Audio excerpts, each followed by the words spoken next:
Hello, Internet, and welcome to episode 12 of Braindrizzle. I am your host, Q Dragon, and with me, as always, is Jack. Hello, Jack. Hey, what's up, people? Jack, it feels like we haven't done a podcast in a while, even though we haven't. I mean, we did the live stream, which we didn't record, and then we had a guest, so it feels like we haven't done this in a long time. I know, right? But, let's jump right into the news. No. Let's sit here and, really contemplate the fact that, we skipped a couple of solo podcasts. Just let that sink in. Please edit in an awkward pause.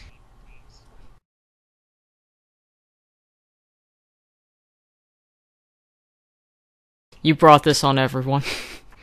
Existential dread. How do you feel about that, Jack? I'm a fan. Well, turns out, Tylenol, or basically any kind of drug that contains the painkiller acetaminophen, may help reduce the effects of existential dread. That's awesome. Headache, fever, existential dread? I know, and, okay, obviously I'm no expert, but the way they tested this seems really weird. Fever, headache, existential dread? Try Tylenol. Yeah, so one of the reasons I love this story is because I want a parody Tylenol commercial that focuses on this aspect of it. Oh, hell yes. Because that would be so funny. That would be epic. That would be pretty legit.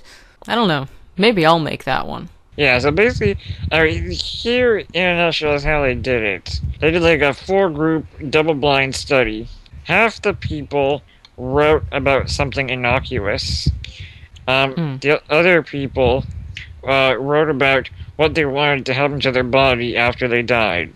Oh, man. And so that would be the inducer of existential dread. Yeah, that'll work. So then, in that group, half of them took sugar pills, and half took Tylenol. I gotcha. And then they were asked to read the story about someone being arrested for prostitution and then make up the bail. And their thinking was that people experiencing a lot of dread would reassert their values and make the bail higher. I see. So the people that had the sugar pills had an average of 500 for bail. People who wrote about something innocuous, it was around 300. And that sounded like the Tylenol takers were somewhere in the middle. Huh. So it seemed like a really weird way to measure existential dread. Yeah, not only that, but, why picking the story of a prostitute? What if there's people who, think prostitution should be legal? I mean, did they check to make sure that everybody thought the right thing about the prostitution before they went ahead with this test? Yeah, I know, it's weird. It's why it, feels like Tylenol's like, okay, there's a lot of fucking depressed people. Let's try and cook up some research that proves Tylenol treats existential dread. It's a reach, but, I mean, I'll be honest, even though I'm a little skeptical about this test, I'm still sold on keeping some Tylenol around to treat that existential dread because, placebo. Yeah, and apparently there's other studies that show that Tylenol can treat other kinds of emotional pain, so I didn't look into those, but, take that story with a grain of salt, but I just thought it was mainly just funny. And don't take more than 12 Tylenol within a 24-hour period, and do not take Tylenol if you're going to drink 3 or more alcoholic beverages per day. Seriously, that shit destroys your liver. Or if you're, really happy. If you have, no existential dread, you could, overdose on being too level-headed. Yeah. Oh god, he's overdosed on moderation! That's a shitty band name somewhere. No, that is the name of this podcast. Moderation Overdose. Probably. Yeah. God damn it, I have to find an image for that. Curse you and your abstract ideas. Did find a picture of some non-alcoholic beer. Maybe. Alright, moving on. What's the next? What else you got? A team of researchers from the department of Department sickle. Yeah. a team of researchers from the University of Singapore have done brain scans of certain Tibetan monks, or I'm not sure if they're considered monks, but people who practice Tumo, or however you say that. I'm probably butchering that. But they're able to raise their core body temperature by a significant margin with just meditation. Badass. And I love this story because it feels like just a little stretch, and we're in like Dragon Ball Z land. I know. I was just thinking that. I just didn't quite know how to, express those feelings. Inside, I'm just thinking, I'm thinking about all of the cool. And outside, I'm just kind of like, I've got my science glasses on. Ugh. But so basically, apparently there's a practice, like a ritual, where Jitumo nuns wrap themselves in wet blankets in like -25 Celsius weather, Oh, and wow. then they evaporate off the water with their body heat. Neat. So I'm like, well, that's fucking cool. That is fucking And cool. really, you can like boost the immune system because that's why you have a fever in the first place to help fight infection, and they're sort of isolating certain breathing methods and other things to allow non-meditators to implement some of the same changes. Yeah, because you know that so many people are too damn lazy to just sit there and meditate. I was like, God damn it, the blanket's all the way over there. Oh man, so I've just gotta man, I don't want to get up from just sitting in the same spot, so I can go and sit in one spot.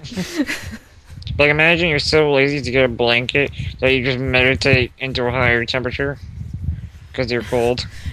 Just meditating, period. The fact that people are actually too lazy to do it to the point where they're trying to isolate techniques so you can learn how to do this thing without learning how to meditate. What the fuck is meditating? Well, no, I guess I shouldn't say that, but they're isolating the breathing techniques within G2mo, so you don't have to be like a hardcore G2mo Oh, okay, I get you. practitioner. I was about to say, so you can try to do it without all that troublesome meditating. As I was basically mainly the breathing methods and actually visualizing fire, which again is just awesome. Sweet. Like, it literally helps to visualize fire down your spine. Like, that's fucking hardcore. Yeah, who knew it could be that direct? Alright, sweet. I'm gonna learn how to teach myself this stuff. Yeah, me too, because I'm always like fucking cold. I'm like, God damn it. Hell yeah. Alright, so what else you got? A device that keeps a liver alive outside the human body. So, on the charity live stream we did, we talked about a similar device for lungs. So, we'll sort of recap that a little bit. Basically, devices that keep organs at body temperature and infused with either blood or a blood substitute to keep the tissue alive. Man, they're coming out with a whole lot of these. But I approve. I'm all for this. I've always kind of wondered, why can't they do that? And finally, they're actually doing it, and I'm just kind of like, thank you. Yeah, and when we talked about the lungs, it was like the first 2 East Coast transplants, and with this new liver device, they've actually also done, I think, 2 successful transplants for the first time. Nice. Being able to keep the organ long term is going to greatly expand the number of organs that could be considered transplant worthy. Yeah, fuck yeah it is. Dude, that's like the whole problem right there. They don't stay fresh, and basically somebody has to die and give their organs right at the time when somebody needs them. That's close enough, and it's just, oh my god. Yeah, so they kept this one alive for like 10 hours, but they said it could easily go for 24. Sweet. And I know it's so gruesome, but I want to fucking get a pig and try and do this. Like, I just want to murder a pig and rip out its liver and try and keep the liver alive. Man, what's with you talking about murdering animals? But anyway, that would be pretty cool if you had like a living liver in your house. I have several, because there's 4 cats and 2 people. My liver is alive, and it is in the house. But I mean, like, outside of a body. Oh god. So like a giant liver at a frat house that everybody plugs themselves into? I think a pig liver would kill you, but that could work. Also, there's the immune system issue. But I Ah, digress. fuck the immune system. The immune system's a bitch. The immune system can't hold its liquor. Although I guess if there was a membrane that allowed for the blood to transfer alcohol and toxins without direct contact, kind of like a placenta, I guess that could work. Dude, aren't they making something like that for that artificial spleen that we talked about that one time?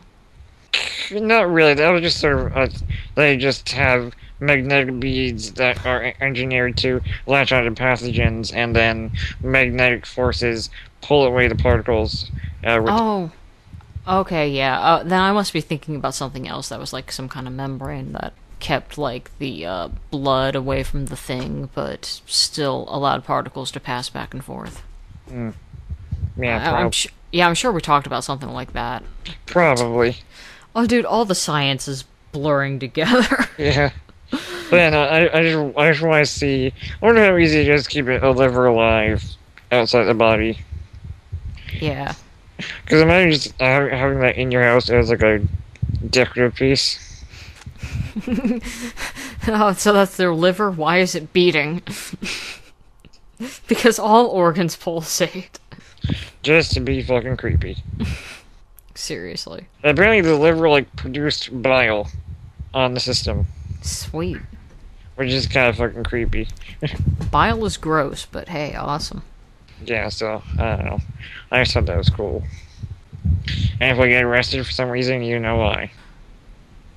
Is it illegal? I mean, if it's like a pig, like a food animal? You know, that's a good question.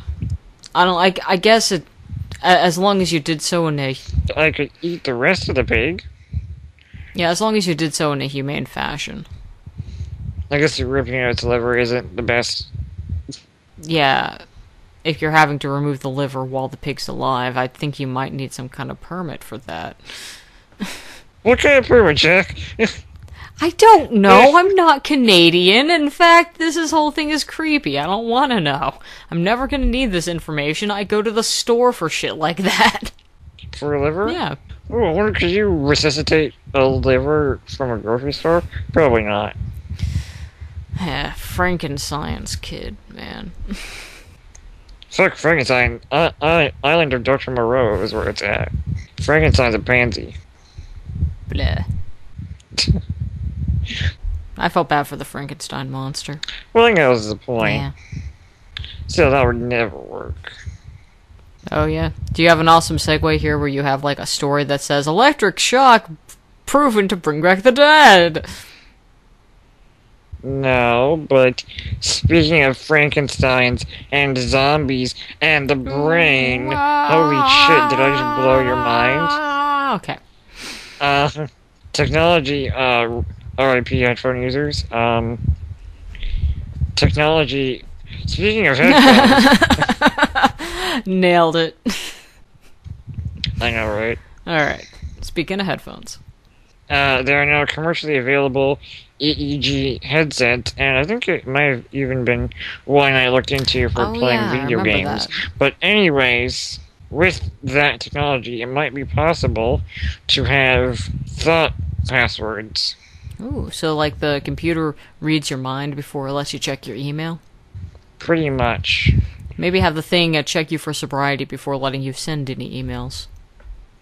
That would also be good. But basically, it's sort of, like, usually, like, a serious EEG has, like, 32 to, like, 258 electrodes, and the headset kind has 1. So they were like, will this work? And the answer is yes. Ooh, if they can do it for passwords, then they could possibly replace the breathalyzers that are attached to cars with EEG scanners. Maybe. So basically, they had several tasks they designed to see if they would work for passwords. So, like, one of them was thinking of singing a song, focusing on your breathing, having an image, and then you pick what color object you want to count in the image. Stuff like that. and they had like only a 1% failure rate. So apparently it would be pretty individualized and pretty reliable. Yeah, I'd say. And I'm just wondering if they can do that for passwords, why not set other patterns as other commands? Yeah, why not? Like, you could be like, the thought of looking at the email icon opens it and opens an email dialogue or something. Dude, that would be so badass. Dude, that's what we've been looking for. Holographic touchscreens in the air and thought command thingies. You know, for your internet. Man, I have evolved beyond the need for language. Forgive me, mere mortal. You're just thinking at me Yes, so I'm hard, thinking Jack. at you so hard right now. Can't you feel the blistering heat coming from my thinking space, spinal cord, EEG muscle? Jutomo? I have one of those. I have two. Wait, what? The thing you just said, I have two of them. Jutomo is the meditation method. And I have two of those. What? Did I just blow your mind? What? Anyways, I'm still confused.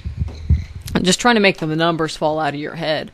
Because guess what, bitches? The scientists found part of the brain that stores all the numbers. Oh, you son of a bitch, you turned that into a segue. Yeah. I am rocking tonight while you are sucking oranges. Hey, I segued liver to past thoughts. I think I get a pretty decent... You get nothing! Oh. Nothing. Okay, but no, but seriously, like, there's a spot in the brain that's only, like, 1/5 of an inch across that lights up whenever we, view a numeral, the letter 6, or, like, the letter, the numeral for 6, or 38 with the 3 and the 8 there, and we're just like, oh, that's 38, not, like, if it's typed out as... Wait, what about 42?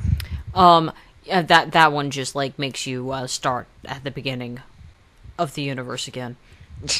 Science, bitch. Anyway, but, like, if you have the word 3 written out, like, THREE. I believe our audience knows how to spell 3. But I just learned. Just, way to take away my moment. Hey! Just because I evolved beyond language doesn't mean you have to be a dick about it. That's for confusing me into a segue. I am larger than your puny spelling. I'm too advanced. Spell puny. I'm too advanced for this. PUNIE heart smiley face. Close enough. Anyway, go on. But yeah, if you spell out 3, and you look at that word just, like, written out, all 5 letters involved, and it's, like, not gonna really? light 5 up. letters? It's not gonna light that shit up the same way that just seeing, a 3 walking down the street would. I think seeing a 3 walking down the street would make me freak the fuck out. Yeah. Then I'm like, holy shit, 3! This podcast was brought to you by the number 3. And how to spell it. And the letter T. HREE. Very good. Yay, gold star for me. No, you get a backhand. Boom. Aww. Anyway, but also, like, if they do a homophone, like, spell 1 as in, the opposite of what you're doing right now, WON, like, it doesn't light up shit. But what about just thinking of the numeral? Did it mention anything about that, or is it just is it just processing the image of the numeral?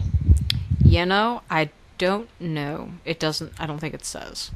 It just says when people are presented with the numbers. I truly wish that somehow, some way, 42 was different. Yeah, dude. Like, for no reason. Like, that would just make my day. Like, 42, like, all this shit lights up, and it's like, what the fuck? No, 42 is the same as all the numbers, except in the context of when you're playing Scrabble. Then all that shit lights up. Only when 42 and Scrabble are mixed, though. Oh, I wonder if 42 would be different for Hitchhiker's Guide fans. That'd be interesting. Like, I would like to compare the brain scans of people who just see the number 41 and 42, and then who also see 42 and they know the joke. That'd be a good question. Because I think I would be, like, all over the place in my brain. Woo! Because every time, like, 42 is referenced, I'm like, tee 42. I'm just, like, smiling and shit. Yep. God, that's a good awesome. book. That's a good book. So, we have a spot in our brain where we keep all the numbers. You know what we do not have a spot in our brain for? What is that, Jack? God. Because we're atheists? We don't have a spot for God. Apparently, scientists used to think that there might be a distinct God spot. But back in 2012, they found out the God spot does not exist. Now, I was just finding out today that the God spot was even a thing. It's just like, what is that? Is that like the gay gene? I don't get it. You know, I had that, and then I had it surgically removed, so... You prejudice prick. Well, how is that prejudice? Anyway, at the University of Missouri, the buzzkill experts over there, the Department of Buzzkills, like, they found out there is no God spot in the brain. Apparently spirituality is a complex phenomenon. And that makes me sad because it makes it harder for me to argue against people's religions and tell them why I think they should be like me. I guess. Yeah. No, but seriously, guys, spirituality and religion and all that kind of stuff is fucking complex. You can't just say, oh, well, it was just this, and we don't need that anymore because we have cars and guns and shit. You know, we're no longer ignorant, blah, blah, blah, blah, blah. That's not how that works. You have something like religion that is, like, so big and complex, you're gonna have to, like, understand the whole thing. I mean, sure, there are certain things that religion gets in the way of. There are a lot of things that make it fucking detrimental. However, for every one thing that is one aspect that is fucking up everybody's shit, there's like 5 other aspects that are still working for the people who practice religion. I mean, people don't just do it because they're told to, or because they're sheeple. They do it because it does something for them. Bottom line. Anyway, so yeah, I thought that was funny. There's a spot where we keep all the numbers, but there is no God spot. And there's no fucking G spot either. So there are no magic buttons to make the problems disappear. Sorry, motherfuckers. We just have one big problem to button. That's known as the spot where we keep the fucking numbers. We have a spot specifically for integers in our brain. But spirituality is super complex. And you know, 5,800,374 is not complex. Nope, it's... I just pulled that number out of my ass, and I'm pretty sure it didn't make any sense. You know how you're able to pull numbers outside of your ass just like that? How? Because you have a number spot in your brain. So if your number spot gets, like, damaged, do you, like, not... Is that spot implicated in dyscalculia? The article did not say. Huh. I'm surprised it didn't. They've just found the spot. They still have to learn more about it. It seems like you would find that pretty quick. I mean, brain scanning technology's been around a little while. You wouldn't think, let's see what people react to numbers. The thing with brain scans is you still have to interpret them, and you still have to actually, like, adjust the strength to pick up what you're looking for. And apparently, nobody has thought about looking... Let's see if there's a specific spot that stores the numbers. Apparently, no one has thought to look for that until now. Or at least they couldn't get funding. Huh. Weird. Anyways, got anything else? Yeah, apparently, like, acute stress will, help the brain with cognition and mental performance. Now, this is not what people think. Now, stress still fucks you up, but that's chronic stress. The difference between chronic and acute. Chronic is basically something that you take every day or builds up every day. A chronic overdose is where somebody takes a little bit too much of a substance every day and it builds up in the body. Like if you chronically overdose on vitamin A. And an acute overdose is when you take something all at once, like overdosing on aspirin. Or too much existential dread. Yeah, too much existential dread, or too much acetaminophen for your existential dread, and even though your liver's dying and you're going to be very, very gone soon, you feel okay about it. That'd be the weirdest fucking experience. Being like, your liver is failing and you're going to die. I'm okay. It's the end of the world as we know it. It's the end of the Shush, we might world get as we know copyright it. notice. And I feel fine. This is not the actual song. This is a parody that sounds a lot like it. And yeah. I think I got us covered, man. Yeah, I don't think we'll get flagged anyway. No one listens this far in anyways. Yeah, seriously, right? Yeah, this is this is the part on Braindrizzle when we dance. Okay, hang on. Maybe we should ask people a question to test how far they've gone in. Yes. Okay. Question time. What is your favorite color? No, what's your favorite number? Okay. And also, after that number, what is the average airspeed velocity of an unladen swallow? Go. Go. Okay. I expect at least 2 comments. What's the answer? Yeah, and as soon as we have those 2 comments, we can present both those people with restraining orders. Probably. Cause you have to be some kind of fucked up to want to listen to us. Well, at least for this long. Like, Jesus Christ. I don't even want to listen to us this long. I mean, I can understand, being stuck in an elevator with us. You just wouldn't want to make a big deal because you don't want to be that guy. But, willingly, in the comfort of your own home. No. Yeah, I mean, I literally don't listen to the podcast because I fucking hate my voice. I listen to it. Shit, I think we're awesome. I know, but you have to edit the shit. Yeah, and I also have a restraining order against myself. That would be weird. So yeah, anyway, nobody's special here. I got a restraining order, you get a restraining order. Or you're like the Oprah restraining orders. Look at your receipts. You all get your restraining orders. Everybody needs to stay away from me. The point is, acute stress. Like, you're fine, and oh my god, hostage situation, and then you're fine again. That doesn't mean stress is good for you. Stress still does very bad things for you.